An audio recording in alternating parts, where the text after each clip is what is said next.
Então, boa tarde a todos e todas. Eu sou Alencar Garley. Eu trabalho no Serviço Florestal Brasileiro. Talvez alguns de vocês ainda não conheçam o Serviço Florestal, mas o Serviço Florestal é um órgão vinculado ao Ministério do Meio Ambiente. O Ministério do Meio Ambiente tem alguns órgãos, né, que compõem a estrutura dele. O mais conhecido é o IBAMA, todo mundo conhece. Temos o ICMBio, que cuida das unidades de conservação. A Agência Nacional de Águas, das outorgas, né? O Jardim Botânico do Rio de Janeiro, que faz a parte botânica, e o Serviço Florestal Brasileiro. O Serviço Florestal ele é um órgão menor, muito menor do que o IBAMA.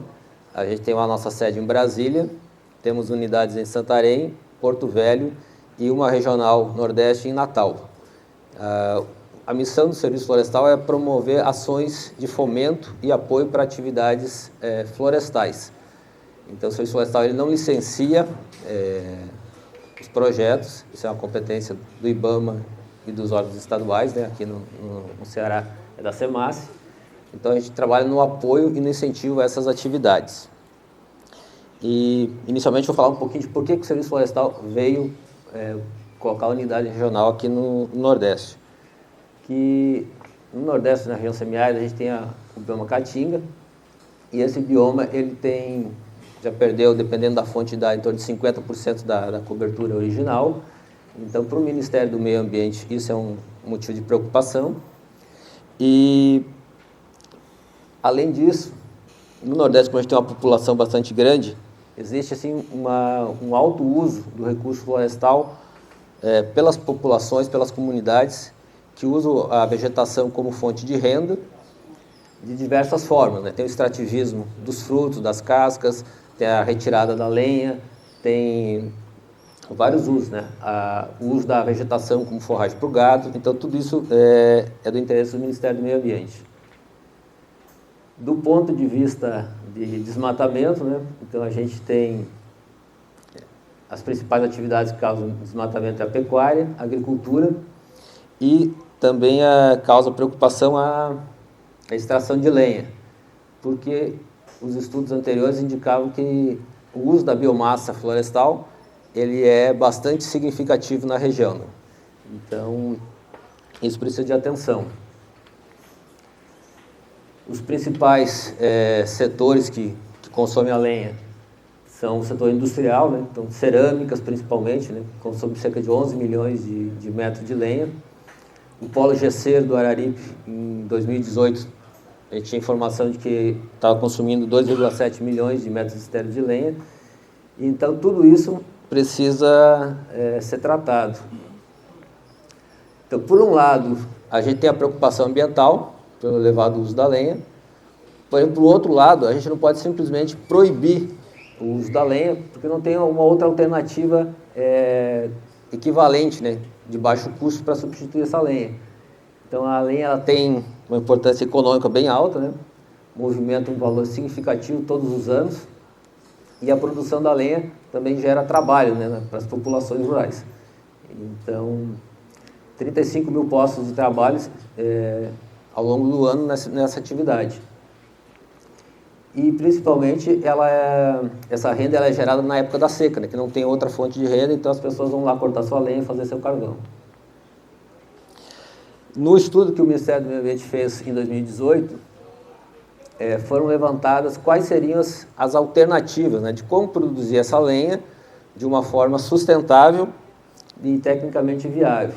Aí, entre as conclusões do estudo, foi apontado que os melhores caminhos seriam aumentar o reflorestamento e os sistemas agroflorestais, principalmente nas áreas mais próximas ao litoral, né, onde chove mais, a precipitação é melhor.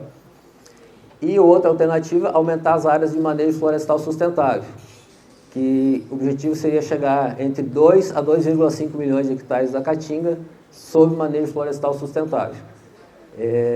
Aí esse número ele tem essa variação em função do quanto que você aumentar de reflorestamento. Se você conseguir reflorestar mais, você precisa fazer um pouquinho menos de manejo. Mas, do contrário, o manejo seria uma das alternativas mais viáveis. Então, a gente precisaria ter, vamos supor, 2 milhões de hectares de manejo, existe mais ou menos 220 mil hectares, né? Então, assim, daquilo que a gente gostaria de ter, nós temos um pouquinho mais de 10% da área já manejada. Aonde mais tem manejo florestal é aqui no Ceará, né? A região toda tem 342 planos, o Ceará tem 218. Então, aqui, mais da metade do manejo florestal do Nordeste está aqui no Ceará. E aí vem a questão, né? O que é um manejo florestal? O manejo florestal é um pouco diferente daquilo que a gente está falando aqui, né? Que a gente está falando de plantar, né? De reflorestamento. No manejo florestal, a gente não planta as árvores. A gente usa aquela madeira, aquelas árvores que já estão na área, né? Então, é um ciclo do corte da madeira, né? As árvores são cortadas, depois elas vão rebrotar, vai passar um período para essa vegetação se recuperar, até as árvores se recomporem para iniciar um novo ciclo. E isso, obviamente, é uma atividade que ela precisa ser licenciada, né? Não vou falar muito disso, porque depois vai ter a fala da SEMAS, vai explicar melhor o aspecto legal. Então, isso daqui é uma forma de você usar a vegetação nativa sem degradar ela, né? Então, isso é um ciclo. E para chegar nessa recomendação, isso não saiu de uma forma aleatória, né? Então, tem um histórico de pesquisas, né? Lá por volta da década de 80 foi formado um grupo de especialistas que começaram a buscar alternativas para fornecer essa lenha e começou-se a estudar o manejo florestal. Então, existe uma rede de pesquisa, né? É a rede de manejo florestal da Caatinga, que aí ela envolve pesquisadores das universidades. Todas as universidades que têm curso de engenharia florestal no Nordeste participam dessa rede. A gente tem a participação da Embrapa, né? O colega Viseu representa a Embrapa na rede. Participa do IBAMA, do Serviço Florestal.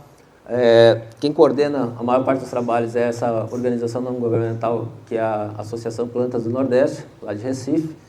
Então, foram implantadas unidades experimentais, né, para testar se a vegetação ia recuperar ou não. Então, a rede tem 3 unidades experimentais, tem unidade desde a Bahia até a unidade aqui em Caucaia, aqui pertinho da gente, onde a vegetação ela foi cortada e depois a gente ficou acompanhando o crescimento dela para ver a recuperação. Essa pesquisa, as áreas mais antigas já têm 40 anos, né?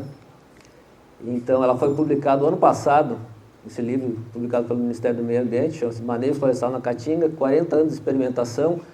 Então, é um resumo das principais conclusões dessa pesquisa. Então, a conclusão principal é que a vegetação se recupera. Se você esperar um ciclo adequado, ela vai se recuperar. A vegetação ela pode ser manejada tanto na forma de corte raso, como na forma de corte seletivo, que ela vai se recuperar em todos os casos. Corte raso é aquilo que a gente chama na silvicultura, que quando você vai cortar todas as árvores que estão na área autorizada para corte, menos aquelas espécies que estão ameaçadas, em risco de extinção, que são muito raras. Então, na área autorizada, geralmente corta aí de 70% a 80% das árvores. Não vai cortar aroeira, não corta juazeiro, não vai cortar umbu. Então, vai cortar principalmente aquilo que vai para a lenha e aquilo que vai para a estaca. O tempo que leva para a vegetação se recuperar, a gente chama de ciclo de corte, varia entre 9 a 27 anos nas unidades experimentais. 9 anos é o tempo mais curto, é onde chove mais. Onde chove mais, a vegetação recupera mais rápido. Quando chove menos, os ciclos de corte tendem a alongar. E, do ponto de vista de impactos ambientais, nas unidades que foram observadas, a gente viu que a diversidade arbórea ela foi pouco impactada, não teve redução da diversidade. E sobre a fauna, o impacto que tem ele é bastante temporário. No momento que corta a vegetação, a fauna ela tende a se deslocar para as áreas vizinhas e depois de 5, 6 anos os animais já começam a voltar para a área que foi retirada a madeira. Ainda falando do ciclo de corte, né, depende muito, né, da precipitação e do volume de madeira que você extrai. Se você tiver uma área com a vegetação mais antiga, mais formada, com um volume mais alto, e a precipitação for muito baixa, o tempo que vai levar para recuperar é maior. Agora, quando você está num lugar assim que chove mais, né, o tempo já começa a diminuir. Então, assim, a gente consegue recuperar. Se você fizer um corte seletivo e você retirar só 100 metros estéreis, numa área que chove aí de 700 a 800 milímetros, em 8 anos aquele volume já vai estar reposto. Não quer dizer que a madeira vai estar com os mesmos diâmetros, mas o volume vai estar reposto. Aí, se você quiser ter uma madeira com diâmetro maior, né, aí você vai ter que deixar um pouquinho mais. Para fazer o manejo, além desse conhecimento da técnica, o proprietário da área precisa fazer um documento que se chama Plano de Manejo Florestal Sustentável. Esse plano de manejo ele é um projeto técnico, um projeto de engenharia. Ele precisa ser feito por um profissional habilitado, né, que no caso é o engenheiro florestal. E aí nesse documento tem todo o estudo da área, né? São feitos os mapas da propriedade, né? Você vai delimitar as áreas de APP, de reserva legal. Então essas áreas aqui não vão ser manejadas. E é separado uma parte da propriedade para fazer o manejo florestal. Então, para aprovar o plano de manejo, ele vai ser apresentado lá na SEMASSE, o Jorge está aí, que é a pessoa que analisa esses projetos. Ele vai pedir toda a documentação que comprove a regularidade fundiária daquela área, vai pedir o CAR para ver se está tudo de acordo com a lei florestal. E também ele vai analisar mapas da área, o resultado do inventário florestal. Esse plano de manejo depois ele vai ser cadastrado no sistema do Sinaflor. Toda a madeira que vai ser produzida lá, ela vai estar controlada, né, dentro do sistema DOF. Então, é uma atividade que ela é sustentável. E só depois que o órgão ambiental tiver conferido toda a documentação, é que vai ser emitido esse documento chamado AUTEX, que autoriza a pessoa a iniciar a atividade. Isso aqui é a placa, né, de identificação da área. Toda área que tiver com manejo autorizado, ela tem uma placa de identificação com as informações da área. Então, é a licença ambiental da atividade. Né?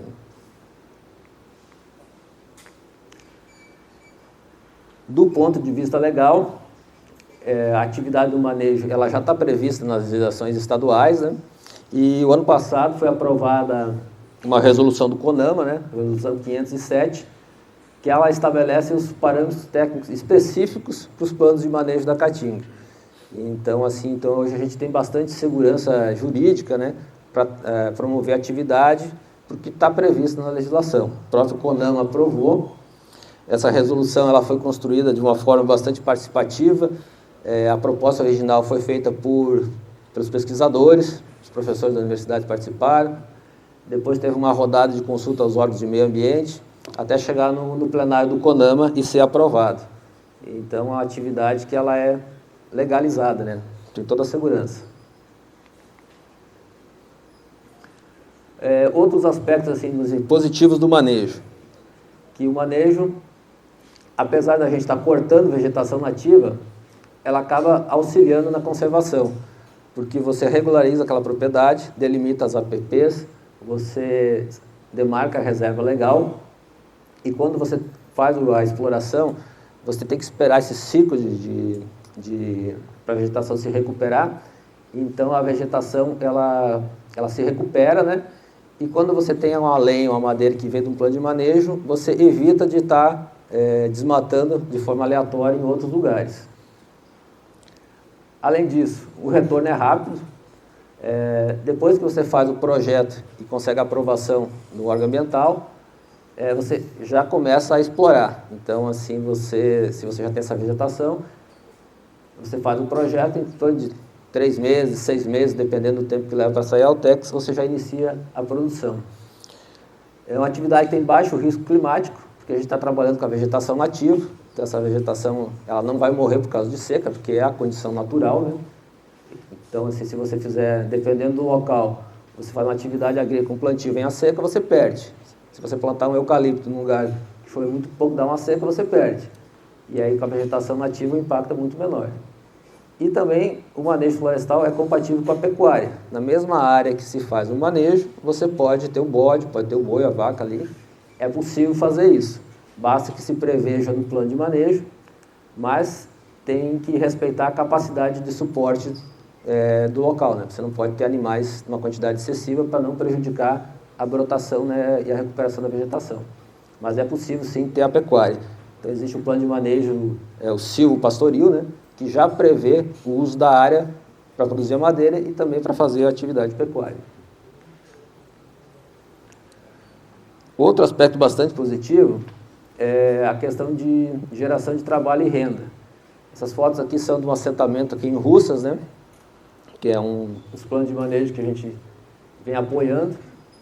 Esse ano o Serviço Florestal está com uma parceria com a UFERSA, né? A gente vai, através de um termo de execução descentralizado, nós estamos fomentando a elaboração de 7 novos planos de manejo, em assentamentos aí na região de Russas, que esses planos de manejo iniciais, eles são bastante positivos, e então os próprios assentados começaram a nos procurar o INCRA, pedindo apoio para fazer novos planos de manejo. Então, numa área como essa aqui, que tem bastante lenha, tem sabiá, o pessoal consegue ter um bom retorno financeiro, né? As pessoas que estão trabalhando aí estão tirando 2, 3 mil reais todo mês, produzindo a lenha e produzindo estaca de sabiá. E para uma condição de semiárido, uma realidade de assentamento, isso é uma renda bastante importante, né? Ajuda bastante a comunidade. Uma outra análise possível de fazer é a questão assim, de quanto é que é o valor do recurso florestal. Esse foi um estudo que a gente fez em 2015, os valores assim, estão desatualizados, mas em termos comparativos eles ainda são válidos. Então a gente fez uma avaliação, né? Quanto é que tinha de madeira no plano de manejo do assentamento, quanto é que era autorizado para corte todo ano, quanto é que a comunidade tinha de rebanhos, né? Contando boi, bode, cavalo, tudo que tinha lá, e o plantio anual, né? As culturas que as pessoas plantavam. Então, assim, a gente viu que o recurso florestal, ele é, assim, tão importante e, em alguns casos, pode ser até maior do que a própria agricultura, né? Então, o valor daquilo que estava sendo colhido nessa comunidade foi 140 mil reais no ano. Naquele mesmo ano, a madeira que estava autorizada para corte foi 150 mil reais. Então, assim, o plano de manejo ele já deu um upgrade assim, na renda daquela comunidade. Agora tem algumas dificuldades, né? A atividade, como todas as atividades, temos algumas dificuldades. A primeira delas, que a gente só consegue fazer manejo quando você tem vegetação nativa num bom estado de conservação. Não adianta você fazer um plano de manejo se você tem lá uma área que tem pouca madeira, né? Então se torna inviável. Outra questão é que na hora de vender a lenha do manejo, em alguns lugares existe a concorrência com a lenha ilegal, né? Então o preço da lenha geralmente ele é baixo, então se não tiver uma fiscalização, um controle sobre o comércio ilegal, aquela lenha que vem legalizada lá do plano de manejo acaba que ela tem que ser vendida basicamente pelo mesmo preço da lenha ilegal, porque o mercado ilegal bota o preço muito baixo. Então, não é em todos os locais que a gente consegue ter um bom preço para a lenha do manejo. Outro aspecto é a questão de burocracia, que existe todo um processo, né, de elaborar o plano de manejo, entrar no órgão ambiental. Isso pode atrasar um pouco a atividade. Isso varia de estado para estado. Deixar aqui um comentário que o Ceará é um estado que a atividade funciona muito bem, a gente não tem essa reclamação, mas tem estados aí que tem maior dificuldade para aprovar. Então, como o Serviço Florestal, assim, a gente atua em nível regional, eu posso dizer que o Ceará, onde a atividade assim, ela está tendo um maior incentivo por parte do órgão ambiental, mais rápido o processo. Outra dificuldade é falta de assistência técnica ou pouca assistência técnica oficial para essa atividade. Isso é um pouco mais grave para pequenos produtores assentados da reforma agrária, que não têm condição de fazer o plano de manejo com recursos próprios.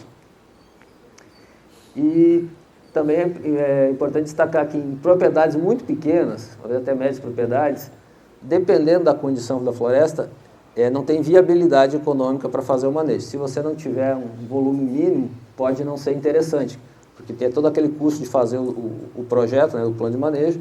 Se a propriedade for muito pequena, talvez não tenha viabilidade. Funciona melhor em propriedades assim, médias e grandes. No caso do manejo comunitário, ele funciona bem em assentamentos, né? Porque geralmente o assentamento ele tem uma área maior. E aí a gente consegue fazer um plano de manejo assim, de 300, 500 hectares, que vai beneficiar 30, 40 famílias.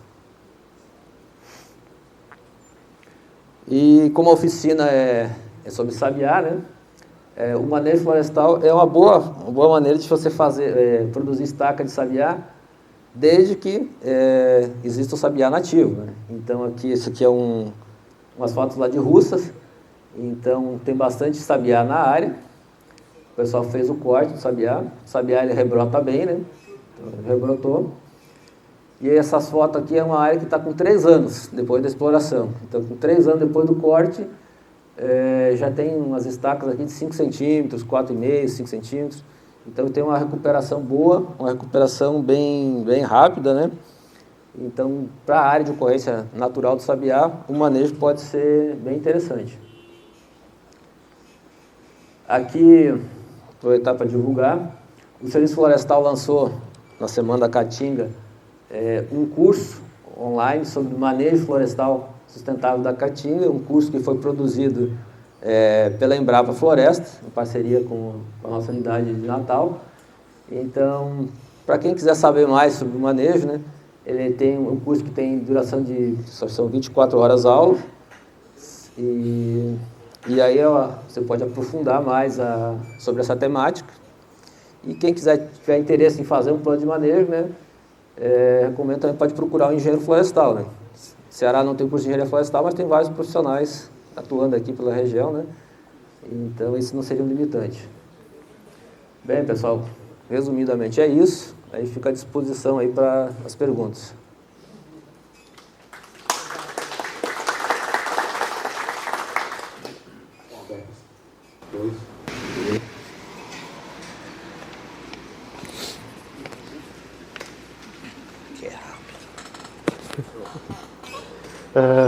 Boa tarde. Queria parabenizar uma apresentação interessantíssima aqui na minha ótica. E aí eu tinha 2 perguntas para te fazer.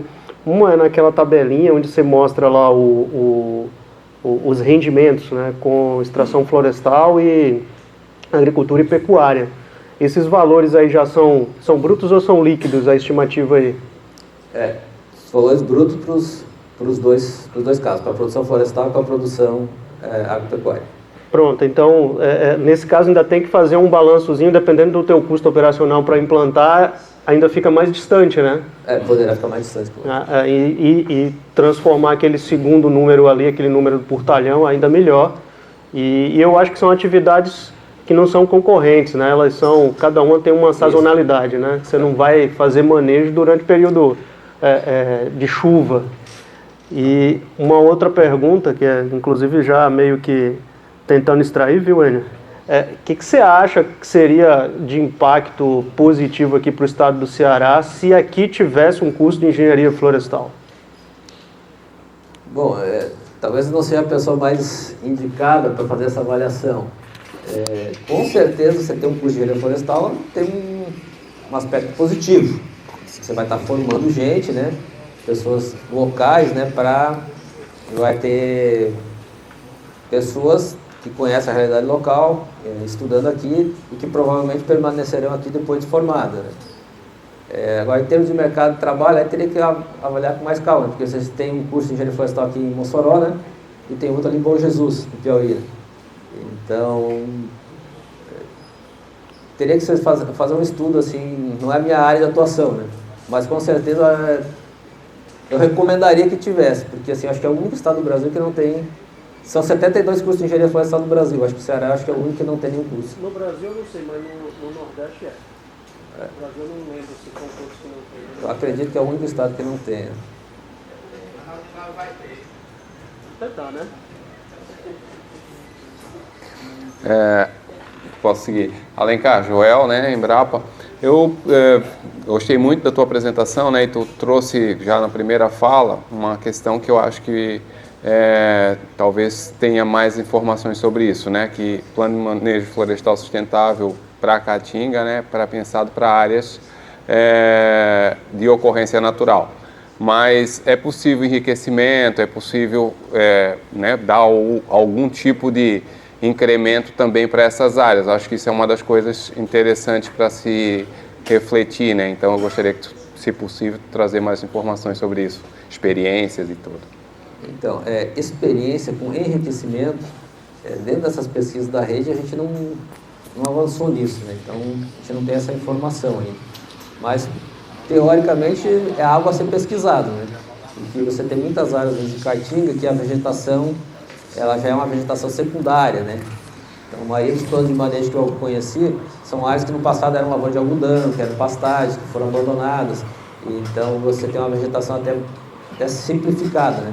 Então, você não tem aquelas espécies clímax, né? Então, em termos ambientais, talvez pudesse ser interessante. Talvez não para a produção em si, mas, de repente, no aspecto mais ambiental, né? Você poderia estudar, dependendo do mercado, dependendo da espécie, mas, assim, é algo para se estudar. Também não conheço nenhuma experiência, né, que a pessoa tenha introduzido o sabiá num plano de manejo.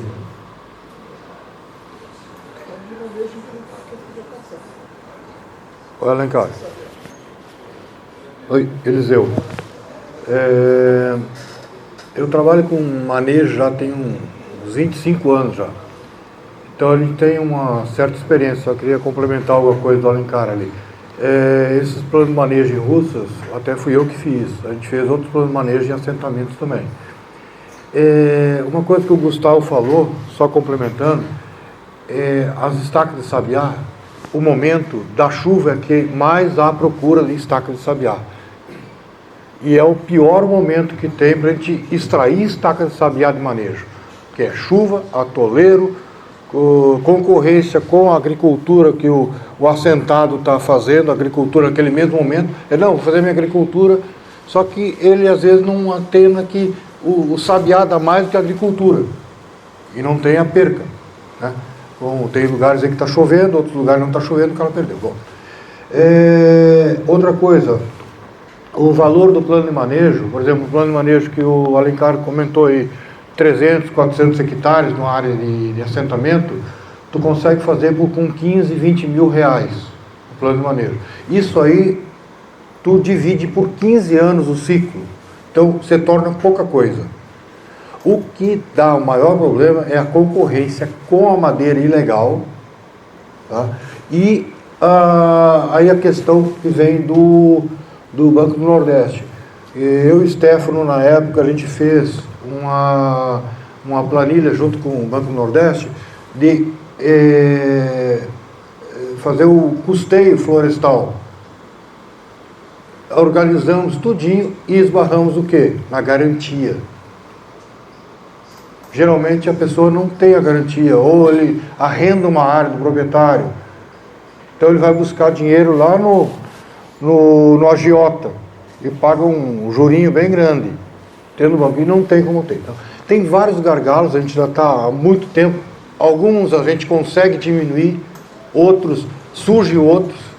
Essa resolução que a gente fez em conjunto, os técnicos, com professores da universidade, técnicos dos órgãos, ajustou um pouquinho mais desde quando a gente começou. Então está melhorando. Então está faltando só algumas coisinhas para a gente chegar no ponto. Melhorar, né? Só para complementar o...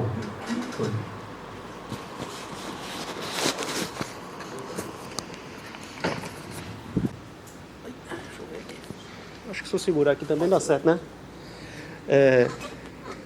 Como é que faz para a gente ajudar nessa rede aí? Aí eu tô objetivamente perguntando se a Unilab poderia fazer parte dessa rede, porque a gente tem acesso a várias áreas ali próximas do maciço de Baturité, tanto em serra, né, como em área mais seca, mata seca, ou, né, uma vegetação realmente mais típica de Caatinga, e de repente a gente poderia ter mais unidades de observação. A gente tem acesso a vários produtores.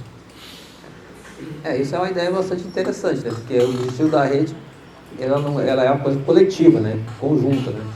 Então, para se associar na rede, o caminho seria solicitar, mandar um e-mail, um ofício, lá para a Associação Plantas do Nordeste, e aí na próxima reunião do Comitê Técnico, né, feita uma análise, né? Para ver a sua proposta, né? Do que você pode somar, como seria a sua participação, e aí é discutido isso na rede, né? Na reunião do colegiado. Mas, assim, a princípio, todas as entidades que manifestarem interesse, a gente tende a trazer para participar. Beleza. Gente, muito obrigado, Alencar, pela participação, né?